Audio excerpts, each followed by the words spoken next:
আসসালামু আলাইকুম দর্শক, জাতীয় নাগরিক কমিটির অন্যতম মুখ্য সংগঠক হাসনাত আব্দুল্লাহ তার ফেসবুকে যে পোস্ট দিয়েছেন তা নিয়ে রীতিমতো এখন বাংলাদেশের তোলপাড় চলছে। তিনি কেন এমন একটি পোস্ট দিলেন অবশ্যই আমাদের সেটি ভেবে দেখা দরকার। তিনি কতটা সত্য বললেন সেটিও নিশ্চয়ই আমাদের ভেবে দেখার প্রয়োজন রয়েছে। পাশাপাশি আরো প্রশ্ন উঠতে পারে, সেনাবাহিনী কি সত্যি সত্যিই হাসনাত আব্দুল্লাহ সহ জাতীয় নাগরিক পার্টির আরো অনেককে ডেকে আওয়ামী লীগের পুনর্বাসনের বিষয়ে তাদের কাছে কোনো প্রস্তাব দিয়েছে? প্রস্তাবের বিনিময়ে তারা কি পাবে সেই ধরনের কোনো কথাবার্তা আসলে বলেছে কিনা, এবং সেনাবাহিনীর রাজনীতিতে হস্তক্ষেপের কোনো এখতিয়ার আছে কিনা সে প্রশ্ন উঠছে। যদি শেষ প্রশ্নের উত্তর দেওয়ার চেষ্টা করি যে সেনাবাহিনী রাজনীতিতে হস্তক্ষেপের কোন ধরনের এখতিয়ার আছে কিনা, স্পষ্ট ভাষায় বলতে হবে অবশ্যই সেনাবাহিনীর রাজনীতিতে হস্তক্ষেপের ন্যূনতম কোনো সুযোগ স্বাভাবিক প্রক্রিয়ায় নেই। এবং এর সঙ্গে আরো একটি প্রশ্ন আমি আগে থেকে একটু জুড়ে দিতে চাই, সেটা হচ্ছে যে হাসনাত আব্দুল্লাহর এই বক্তব্য সঠিক হোক কিংবা অসত্য হোক, কোন বিশেষ উদ্দেশ্য নিয়ে তিনি তার ফেসবুকে এই ধরনের পোস্ট দিলেন। যে কথা বলছিলাম, সেনাবাহিনী খুব স্বাভাবিকভাবেই স্বাভাবিক প্রক্রিয়ায় রাজনীতিতে হস্তক্ষেপের কোনো সুযোগ নেই, কিন্তু দেশ তো আর এখন নিশ্চয়ই স্বাভাবিক কোনো প্রক্রিয়ার মধ্যে নেই।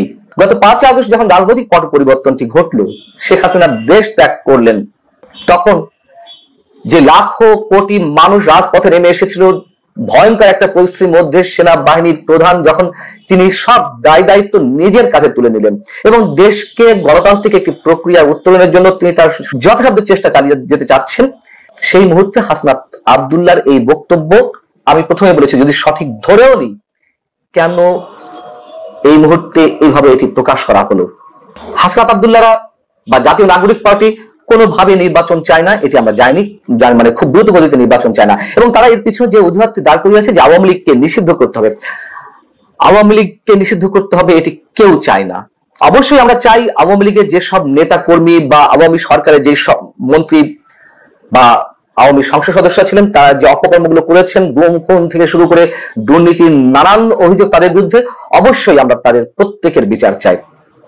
আমরা তাদের যেমন প্রত্যেকের বিচার চাই, একইভাবে এখন এই মুহূর্তে যে চাঁদাবাজিগুলো চলছে, দুর্নীতি চলছে, সেগুলো বিচার আমরা অবশ্যই চাই। ঠিক আছে, ভালো কথা, এগুলো বিচার পরে হবে, আগে আওয়ামী লীগের বিচার করতে হবে, কিন্তু নিষিদ্ধ কেন করতে হবে? সবচেয়ে বড় কথা, যেভাবে সেনাবাহিনীর বিরুদ্ধে একের পর এক অযাচিত এবং অনাকাঙ্ক্ষিত ভয়ঙ্কর সব মন্তব্য করে যাওয়া হচ্ছে, সেটি কি উদ্দেশ্যে? পেছনের কারণটি কি? ক্যান্টনমেন্ট আক্রমণ করা, সেনাপ্রধানকে চ্যালেঞ্জ ছুড়ে দেওয়া, এগুলো কিসের আলামত? এটা তো চরম সত্য কথা, সেনাবাহিনী যে কোনো রাষ্ট্রের যে কোনো দেশের সার্বভৌমত্বের প্রতীক। আমাদের সেনাবাহিনীর অনেক বিষয় বিতর্কের মধ্যে চলে গেছে, বিতর্কিত হয়েছে। বিতর্কিত হওয়ার মূল কারণ হচ্ছে রাজনৈতিক সরকারগুলো তারা প্রত্যেকেই যে যার মতো করে ব্যবহার করতে চেয়েছে। হয়তো আওয়ামী লীগ একটু বেশি করেছে, অনেক বেশি করেছে, একটু না ধরে নিলাম, কিন্তু পুরো সেনাবাহিনীকে কেন বিতর্কিত করতে হবে? এবং সেনাবাহিনীর কিছু ঊর্ধ্বতন কর্মকর্তা তাদের নিজ স্বার্থে নানান ধরনের অপকর্ম জড়িয়েছে, এ কথা সত্য, আমরা কেউ অস্বীকার করি না। কিন্তু সেই মুষ্টিমেয় কিছু অসাধু কর্মকর্তার কারণে পুরো সেনাবাহিনীকে চ্যালেঞ্জের মুখে ফেলে দেওয়া কি কারণে? আটলান্টিকের ওপার থেকে গায়েবী আওয়াজ দিয়ে মাঝে মধ্যে মব ক্রিয়েট করা হবে, তৌহিদি জনতার নামে সবকিছুর উপরে আক্রমণ চালানো হবে, এগুলো কিসের ইঙ্গিত? এবং নিঃসন্দেহে এগুলোর পেছনে আন্তর্জাতিক ষড়যন্ত্র রয়েছে, এগুলো চোখ বন্ধ করে বলে দেওয়া যায়। কথায় কথায় সরকারের একাধিক উপদেষ্টা, ছাত্র সমন্বয়ক বিশেষ করে যারা রয়েছেন, মাহফুজ আলম থেকে শুরু করে আসিফ মাহমুদ, হাসনাত আব্দুল্লাহ, সাজিস আলম, যারা ছাত্র সমন্বয়ক সাবেক, এবং কিছু ভুইফোর সংগঠন বেরিয়েছে, আমি এর আগেও বলেছি, তারা যেভাবে সেনাপ্রধানকে উদ্দেশ্য করে, সেনাবাহিনীকে উদ্দেশ্য করে চ্যালেঞ্জ ছুড়ে দিচ্ছেন, অকথ্য ভাষায় মন্তব্য করছেন, এগুলো কোনো স্বাভাবিক কর্মকাণ্ডের অংশ নয়, স্পষ্টত কোনো স্বাভাবিক কর্মকাণ্ডের অংশ নয়।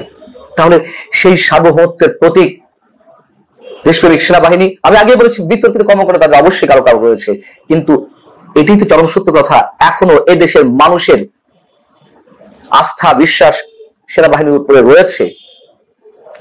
সেই সেনাবাহিনীর অস্তিত্ব ধ্বংস করার জন্য, স্ট্রেট বলতে চাই, সোজা কথায় বলতে চাই, একটা দেশের, একটা রাষ্ট্রের সেনাবাহিনীকে ধ্বংস করলে সেই দেশে আর কিছু থাকে না। অকার্যকর রাষ্ট্র, ব্যর্থ রাষ্ট্র, ব্যর্থ রাষ্ট্রে পরিণত হওয়ার আরো অনুষঙ্গ আছে, কিন্তু সেনাবাহিনী যখন শেষ হয়ে যায়, সার্বভৌমত্বের প্রতীকটি যখন ছিন্ন বিচ্ছিন্ন হয়ে যায়, তখন আর সেই দেশের সক্রিয়তা বলে কিছু থাকে না।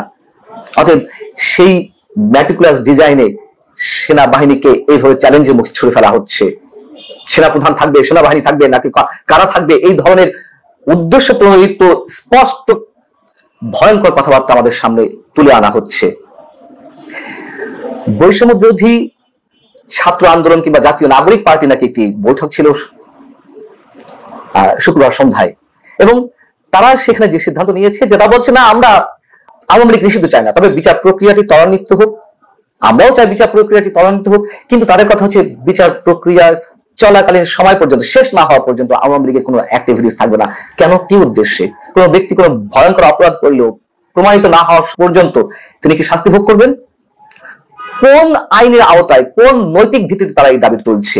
এবং এটুকু তো আমরা স্পষ্ট বুঝে গেছি, বৈষম্য বিরোধী ছাত্র আন্দোলন থেকে জাতীয় নাগরিক কমিটি, জাতীয় নাগরিক কমিটি থেকে জাতীয় নাগরিক পার্টির যে জন্ম, তাদের এখন ব্যবসার মূল পুঁজি হচ্ছে আওয়ামী লীগ। আওয়ামী লীগ বিরোধিতায় তাদের ব্যবসার মূল উদ্দেশ্য।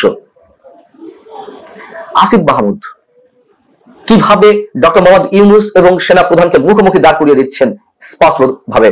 তিনি এখন উপদেষ্টা পরিষদে রয়েছেন। তিনি তার ফেসবুক স্ট্যাটাসে একটি ভিডিও আপলোড করেছেন, যেখানে তিনি বলছেন সরাসরি, যখন ডক্টর মোহাম্মদ ইউনূসকে প্রধান উপদেষ্টা হিসেবে নাম প্রস্তাব করা হলো তার নাম, তখন সেনা প্রধান বলেছেন, এরকম নাকি মন্তব্য করেছেন যে একজন কনভিক্টেড ব্যক্তি, মামলার আসামি, তিনি কিভাবে একটি রাষ্ট্রের সরকার প্রধান হন। খুবই যৌক্তিক কথা, তিনি খারাপ কিছু বলেননি।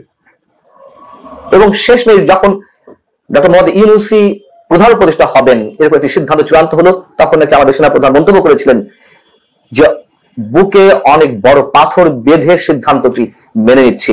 যদি এই মন্তব্য করেও থাকেন, খারাপ কিছু বলেননি।